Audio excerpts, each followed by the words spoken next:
তো এমনিতেও শুয়ে শুয়ে বিভিন্ন ধরনের অঙ্গভঙ্গি করতে থাকে, বাট ক্যামেরা বিশাল ক্যামেরা কনসাস, তো ক্যামেরা দেখলেই সেগুলো বন্ধ করে দেয় আর সেরকমভাবে কিছু করে না।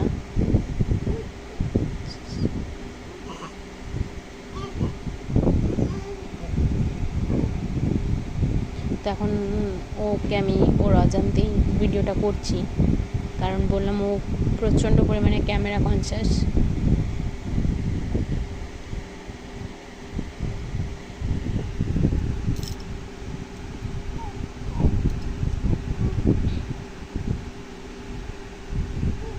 ক্যামেরা দেখলে ওর খেলা বন্ধ হয়ে যায়, সমস্ত অ্যাক্টিভিটি বন্ধ হয়ে যায়, ও ক্যামেরার দিকে তাকিয়ে থাকে।